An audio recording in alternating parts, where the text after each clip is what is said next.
orang yang sudah sadar dan meyakini akan kembali, lalu dengan kesadaran itu dia mencoba mendekat kepada Allah. Dia yakin atas apa yang Allah sampaikan, buktinya ditampilkan, dia ingin berubah. Maka dia ingin menjadikan sisa hidupnya lebih baik. Beraktivitas, beramal yang Allah sukai, Allah ridhai sebagai bekal dia pulang. Tetap di dunia, tetap beraktivitas, dia masih menjadi pilot, masih menjadi arsitek, masih menjadi polisi, menjadi tentara, dia masih jadi birokrat, jadi menteri, jadi rakyat, jadi petani, jadi tukang kebun, ya, jadi tukang mengajar seperti saya misalnya, ada ustadz, ada kiai, ada habib, ada macam-macam. Tapi dia punya visi yang sama, menjadikan semua misi amal ini untuk Allah sukai sehingga jadi bekal pulang. Semua pekerjaan, amal, jika disifati dengan hal-hal yang dipandang baik oleh Allah, maka menjadi amal soleh. Maka dengan keyakinan iman yang dia miliki, dia konversikan kegiatan jadi amal soleh, maka orang itu diberi kabar gembira langsung oleh Allah. Diperintahkan Rasulullah SAW untuk menyampaikan kabar gembira ini kepada orang-orang dimaksud. Maka turunlah ayat ke-25 itu. Wabashiril ladzina amanu wa amilus salihat. Muhammad SAW berikan kabar gembira pada orang-orang semua kalangan yang telah meyakini dengan ketentuan Allah, yakin dengan Allah, yakin dengan jalan hidup yang Allah bimbingkan, lalu dia konversikan dengan keyakinan itu, semua kegiatan dia menjadi amal yang Allah sukai. Anna lahum jannatin tajri min tahtihal anhar, bahwa disediakan untuk mereka saat mereka pulang kembali kepada Allah, menempuh jalan yang benar ini. Terserah Anda mau pilih jalan yang mana, jalan tol, jalan lambat, jalan ninjamu, terserah. Yang penting ujungnya adalah kebahagiaan, kan? Terserah, yang penting ujungnya adalah akhirat dan jannahnya. Dan jannah ini nanti akan dipecah sesuai dengan amalan kita. Ada 8 pintu surga, kata Nabi SAW, yang dibentangkan kepada setiap umat manusia, dan 8 itu turunannya adalah 8 amalan pokok yang pernah kita bahas di pertemuan sebelumnya. Jadi dari semua kriteria surga nanti ada amal-amalnya kita turunkan jadi kurikulum kehidupan yang standarnya adalah kullama ruziqu minha min thamaratir rizqa qalu hadzal ladzi ruziqna min qablu wa utubihi mutasyabiha. Maka yang paling standar semua kenikmatannya begitu membahagiakan. Mala 'ainun ra'at wa la udhunun sami'at wa la khatara 'ala qalbi bashar. Tak pernah terlihat sebelumnya, tak sama dengan yang pernah terdengar informasinya yang seperti digambarkan. Informasinya benar seperti yang Quran sampaikan, tapi lamunan kita melamunkan itu tak sama dengan imajinasi yang hadir di kepala kita. Nyata sifatnya, ya kan? Kemudian wala khatara ala qalbi bashar, dan enggak pernah terlintas seperti itu betul gambarannya. Ya, dan kita disediakan oleh Allah kenikmatan yang luar biasa. Kelihatannya warnanya sama, mirip-mirip, tapi rasanya bisa beda, Masya Allah. Dan pasangan-pasangan yang indah, yang serasi, yang membahagiakan, azwajun mutahharah, dan kekal di dalamnya, hum fiha khalidun. Nah, lalu kemudian di ayat ke-26-nya Allah memberikan pelajaran besar bagi orang-orang yang seringkali berargumentasi yang dangkal, seringkali menyoal hal-hal yang Allah sudah tampilkan dari contoh-contoh, sampai kemudian hal-hal kecil pun yang sebetulnya Allah jadikan manfaat di situ, ya soal juga. Ya, maka ketika Allah sudah tampilkan surga, gambarannya, keindahannya, dibuat contoh-contoh dalam berkehidupan, lalu diberikan metafor-metafor yang mungkin terkait dengan alam, dengan hewan, dengan tumbuhan, sebagian kalangan masih menyoal, pertanda ada persoalan dalam imannya. Maka diturunkan ayat ke-26 untuk merespon itu semua.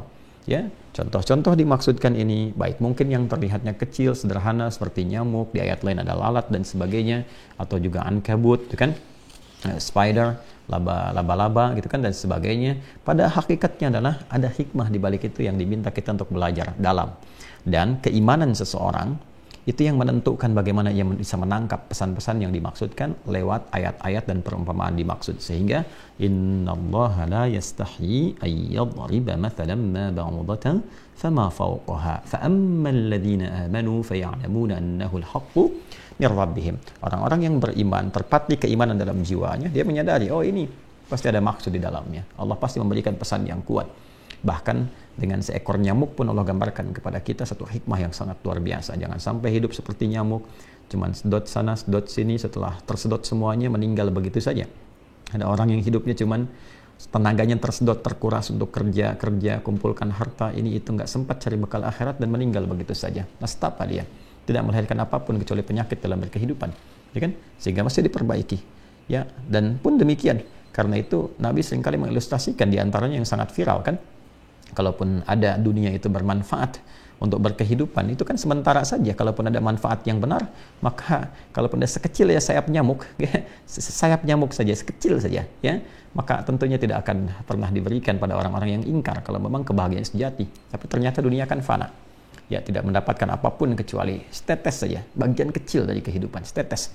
Ya, jadi kalaupun ada nikmat yang diperoleh, jangan dulu terlampau berlebihan, jumawa, sombong karena Anda hanya mendapatkan setetes saja. Ya, pun demikian. Kalaupun Anda sedang kehilangan sesuatu, jangan terlalu sedih meratapi karena yang hilang itu setetes dari diri Anda. Ya, masih banyak sekali yang terbentang di hadapan kita. Kan bisa kita dapati.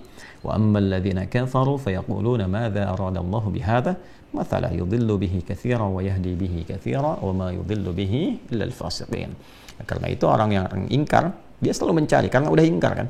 Nah, yang ingkar ini selalu mencari alasan, mendebat, berargumentasi padahal apa yang ditampilkan oleh Allah sudah benar, sudah hak.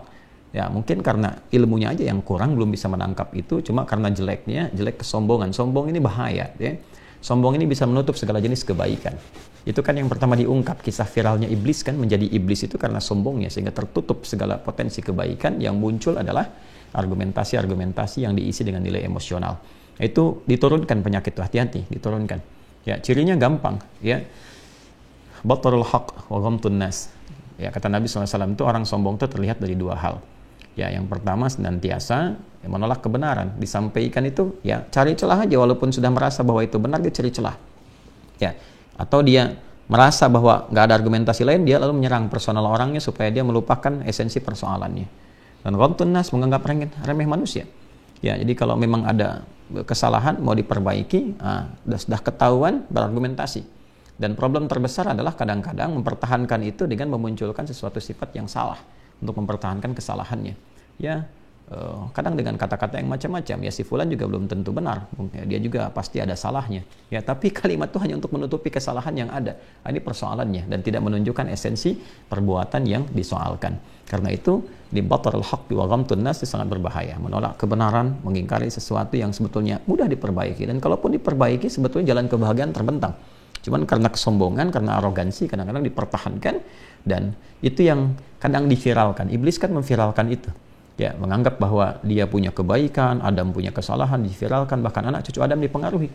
Sehingga menjadi satu bagian golongan bersama iblis dan aneka prajurit dan tipu dayanya. Ini mesti hati-hati, sangat kita mesti renungkan, karena waktunya singkat di dunia itu. Jangan sampai pulang membawa sesuatu yang salah, yaitu warisan yang keliru. Ya, nah kalau itu dipertahankan maka masuk nanti golongan yang disebut fasik, ya illal fasiqin, dan tidak ada yang memilih jalan itu kecuali orang-orang yang memang salah, gitu kan, dan bergeser dari jalur kebenaran, maka disebut dengan fasik. Ya, fasik itu orangnya, jamaknya fasikin atau fasikun, perbuatannya fasak, sifatnya disebut fisq, ya, atau juga fusuk. Nah, karena itu cirinya bagaimana? Nah, ini akan kita bahas di ayat ke-27. Hati-hati jika ada orang yang terkontaminasi dengan ciri-ciri ini, segera bertobat, termasuk diri saya, kita semua. Karena kan setan itu terus menggoda sampai kita akan kembali kepada Allah, dan puncak godaannya saat sakaratul maut.